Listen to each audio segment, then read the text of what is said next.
Let's open a new database from the toolbar. Remember, opening a different database closes the current one. Click OK to accept the blank database. Let's type Corporate in the File Name box and click Create.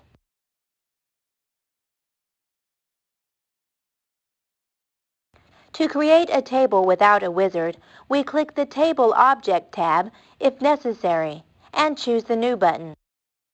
In the New Table dialog box, double-click the Design View option.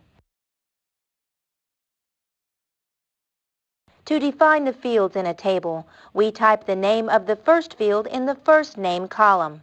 Let's name our first field ID Code. Then press the Tab key. In the Data Type column, we'll click the arrow to select a data type.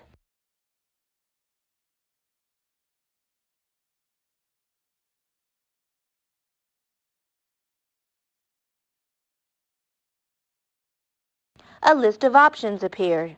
Let's choose text for the ID code's data type. In the Description column, we'll type a description of the information this field will contain. Descriptions are optional. Let's type, an ID code is a numerical entry. Press the Tab key on the keyboard to move to the Field Name column. We'll type title for our second field name. And again press the Tab key. Choose Text in the Data Type column and type Enter the title of the product as the description, pressing Tab after each entry. We'll type Quantity as our third field name and select Number as its data type. For the description, we'll type Enter the number of titles ordered. Our fourth field will be named Price. Choose Currency in the Data Type column.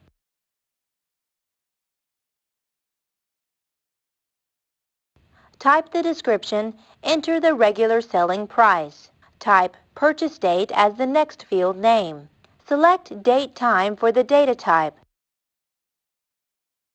The description will be Type the date of purchase. Our next field name will be New Customer. We'll set the data type to Yes, No.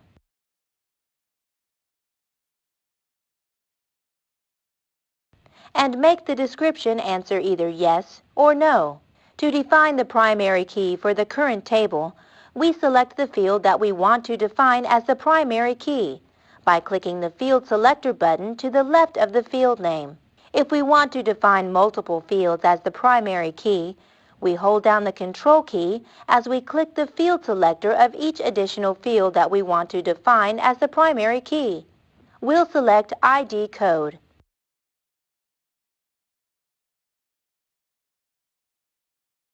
Click the Primary Key button in the toolbar. It looks like a small brass key. Sorting is the most obvious benefit of a primary key. Access will now sort the table based on this field. After we've finished defining the fields, click the Save button to save the table's design. We'll name the table Orders and click OK. Let's look at our new table. Choose the Datasheet View button in the toolbar. It looks like a small spreadsheet. We may want to add or delete some fields, or we may need to change the number of characters in the text field. Changing the design of a table is simply a matter of returning to the design view of our table. Let's select the Design View button on the toolbar. It looks like a triangle and a pencil. Let's add the field. Scroll to the bottom of the field name list and type Country. Press the Tab key. Choose the text data type and type the description, enter the customer's country.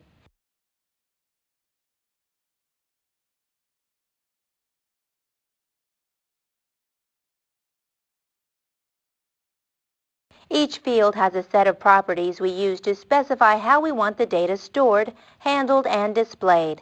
We set the properties in the bottom part of the table window's design view. The properties we can set for each field are determined by the data type we selected for the field. To set a field property in the table's design view, Select the field whose property we want to set. We'll choose quantity.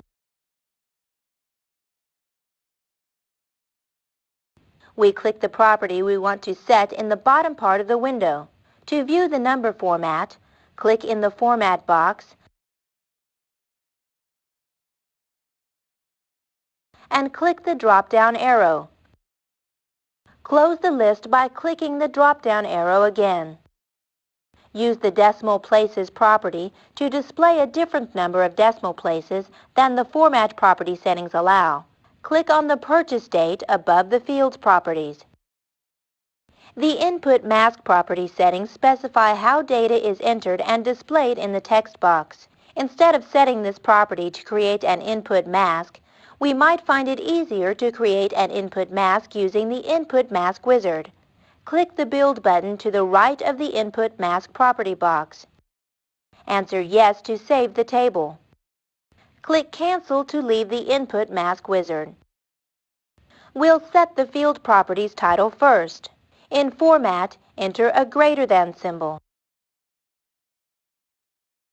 This means that the text will appear uppercase no matter how it is typed in. Save the table with the Save button in the toolbar. It looks like a floppy diskette. Change the input mask for purchase date to short date with the wizard, and click Finish. When we enter data into our table, the input mask provides a guide for inserting the data. The data will appear formatted like the input mask unless we add a format. Choose Long Date in the Format list. Now Access will ask us to input the information one way, but it will display it in a different way.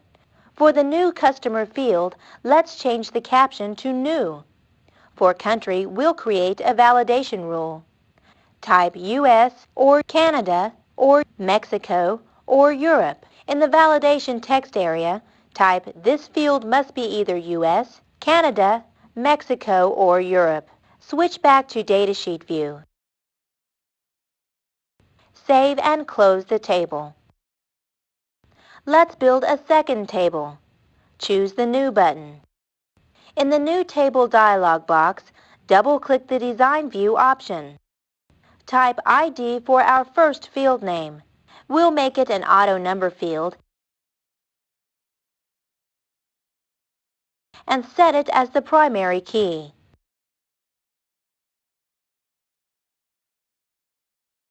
Our second field will be first name. Set its data type to text. Change the input mask to greater than, question mark, less than, and type 14 more question marks. A question mark represents one character. We have to enter at least as many question marks as there are characters in the longest name. This will capitalize the first letter of the name. Our third field will be last name. It's also a text field, and we'll build the same input mask that we created for the first name. Our fourth field will be the address. Let's make it a text field. Type phone as the next field and choose text as the data type. Save the table with the Save button. Name it Customers. We'll use the Input Mask wizard to create the phone format. Click Finish. Our last field will be named Notes. We'll make it a memo field. Close the table. Answer Yes to save the design.